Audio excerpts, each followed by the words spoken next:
Good afternoon, Begbrook. Welcome back for the next chapter in The Explorer. We are so close to the end. I wonder if they're going to make it to the hospital in time using the aeroplane that the Explorer showed them. When you're sitting comfortably, let's start chapter 27. The Green Sky. An hour later, Fred helped the Explorer cut and pull down the curtain of vines, enough to roll the plane out of the stone shed and onto the boulevard of the ancient city. Fred climbed back into the front seat of the aeroplane and looked through the windshield.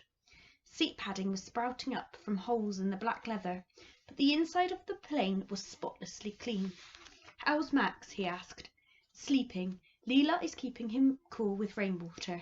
Is he going to be all right?" The Explorer looked serious. "As long as you can get him to the hospital in Manus soon, yes, I hope so." "And if—" Fred began and stopped. "If not, no," said the Explorer shortly. There was a muscle contorting in his jaw. It felt entirely wrong to be sitting here, while across the stone boulevard Max struggled to breathe. The Explorer must have seen Fred's rigid body, must have seen him shaking, because his voice grew less curt. "He will live for now," he said, "but you must get him to a doctor, so concentrate." Fred bit down on his tongue and clenched his fists. He looked at the dials arranged in a row in front of him, and at the joystick between his knees. Everything shone. There was not a speck of dust or greenery. "I clean the engine every day to keep the rust off, and I run it every now and then to check it's alive. Look after the things you love, or else you don't deserve to love anything," said the Explorer, swinging his bad leg in after his good one and settling in the back seat. "I think we heard the engine," said Fred. "Twice. We thought it was an animal, a panther, or a bear, or a person roaring." "Possibly. It could equally have been a panther. There are some in these parts." "Why did you hide it, though?" "For many reasons. Among others, this particular plane is readily identifiable. It's well known to belong to the man I once was. For that reason, I must ask you to set fire to it on arrival if the impact with the ground has not already done so." Fred twisted round to stare at him in astonishment. "Burn it?" But the Explorer was already pointing at the dials. "These are the things you need to know. Those dials are for speed and altitude, and that spirit level shows if you're flying straight. You want the bubble in the spirit level to be in the direct centre." Fred muttered the words after him, trying to force them into his memory. Speed, altitude, spirit level. The pedals bank left and right. Fred put his feet on the pedals. They were much smaller than the pedals in his father's Ford. He prodded them experimentally. 2 wires running down each side of the inside of the plane shifted as he pressed the pedals. The joystick, the Explorer shook the back seat joystick, goes up, down, left and right. Fred held the joystick. It was black with a red button on top. It moved loosely under his fingers. "I have one too in the back seat, so I can take control at any time. This wrench, like a window winder, controls the throttle, meaning how much power you give yourself. And that's more or less it. Now, you see the button I told you not to press? The black one, on the right? It wasn't a button so much as an oblong, which is like a rectangle, like the lid of a fountain pen sticking out from the dashboard." "Yes." "Press it." Fred pressed it. His hands were shaking. Nothing happened. "Again," said the Explorer. Fred pressed harder. The engine gave a moan, a cough, and then roared into action. The plane shook. Fred could feel it vibrating. It added to the wild prickling of his skin. "Do you hear that? That's the sound of life becoming," said the Explorer. His eyes were glinting a little manically. Fred whispered under his breath, "Oh, help." "Now, taking off is the easy part. You just point the plane in the direction you need to go, up through the hole in the canopy, open the throttle, pull back on the joystick, and fly." Fred's breath had given up entirely now. "What about the rest of it?" He gestured at the dials. "I'll tell you when you're up there. We'll have to shout. If there's a wind, it'll be loud, and the intercom was one of the few things I couldn't fix. Luckily, we have no need of a radio control tower. Now, go." Fred's entire body was metal and stone. He had to force his feet to move, pressing the left pedal to point the plane down the boulevard runway. "Now open the throttle," shouted the Explorer over the scream of the engine. "How?" Fred roared. "Wind the winder at your left side." The plane gathered speed, the wheels jolting over the slabs of ancient stone. "Pull back! Pull back!" Fred pulled back on the joystick with all his strength. He felt the nose lift, the front wheels leave the ground, his stomach jerk, and suddenly they were hurtling straight for the top of the canopy.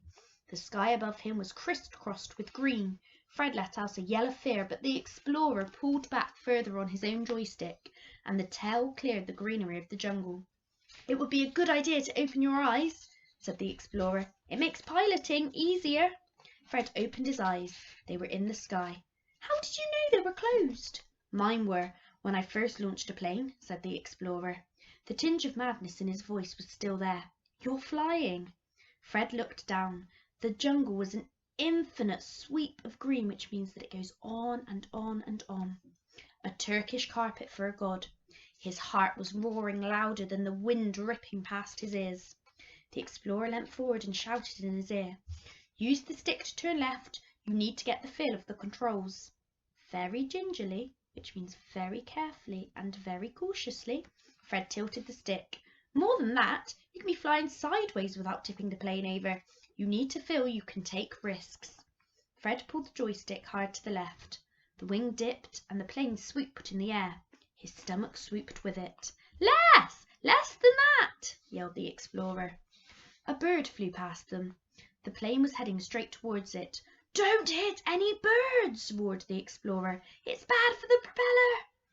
Fred jerked the joystick and the plane tilted straight up, shuddering in the sudden altitude. "What now? Shouldn't you be controlling it?" Fred's voice sounded panicky. "Of course not. Joystick a little forward," called the explorer. The plane levelled out. "Follow the tributary to the river." Before Fred had time to breathe, they were flying over treetops above an enormous flock of parrots. And then, quite suddenly, there was nothing between his feet and the Amazon River except air and a millimetre of tin floor. "Oh God," muttered Fred. The water below was a blue-purple. He could see the shadow of the plane skidding along its surface. The explorer let out a noise that sounded like a growl, a guttural sigh. "My God, it's beautiful! I'd forgotten." The river was staggering to look at. It made every inch of Fred thrum and burn. "It's very easy to not want to come down," said the explorer. "If planes didn't run out of fuel, I would still be up here. It's the closest you will ever come to being inside a fairy tale. Now, if you've got the feel of the controls, you can try flying through that cloud." Fred tightened his grip on the joystick. "I don't think I want to." "You should know how. It's important." "Can't I just keep doing this for now?" "No. Up. Up." Fred pulled back and steered the nose of the plane into the cloud. The air was bitterly, shockingly cold and wet, and suddenly the world which had been so intricately detailed no longer existed. "Keep going up," said the explorer. "Come out off the top of it." Fred pulled back on the stick and the nose of the plane rose. They flew up higher and higher into the blue. The joystick vibrated harder under his hand. He clutched it, trying to stop it shaking. The explorer leant forward. "Light a touch, Fred. I know I said you can be firm with it, but you're holding it like a steak knife. Use the tips of your fingers. You gauge the wind by how the joystick shudders." Fred eased his grip. He felt the plane hum under his fingers. "Better," said the explorer. The wind dropped and the roar in Fred's ears lessened. He looked down at the green world beneath. "Are you sure you shouldn't be getting back to Max?" he asked. "The boy is safer now," said the explorer. His voice was sharp. "I wouldn't be up here if there was anything I could do for him down there." "Sorry," said Fred. "He looks so like my boy," said the explorer suddenly. "Those eyebrows." Fred hesitated. "You said it was a disease?" "Happened a lot," said the explorer. He seemed to be trying to sound matter-of-fact. His voice was tight. Fred could barely hear him over the engine. "I buried my gold signet ring with him, so that anyone finding his bones would know that he was mine, and that he was loved. I made myself a replacement." The plane gave a shudder. Fred couldn't tell if it was the sky or the man behind him. If an adult tells you that you will understand everything when you're older, you're being lied to. In fact, some things I think you never understand. "I'm sorry," said Fred. It felt very inadequate, which means he didn't feel like it was at all helpful. "Turn left." The government cared very little for its indigenous people at that time. I wanted his death to count. All that down there. And the explorer dipped the nose of the plane to point downwards. I've made stores of plants, roots, fungus, of things that might have saved him perhaps. The jungle can heal if you know how. I have stores of medicine, of herbs, of information. Did you think I just drank kashaka and polished my teeth? No, said Fred. I never thought that. The explorer's voice sank lower. Fred strained to hear him. I would gladly have given everything I had. My life, of course, but that's so obvious it's boring. I would have burnt the entire rainforest to the ground to hold him for a single minute. When you four tumbled down onto the city floor, I would have swapped your lives for his as easily as blinking.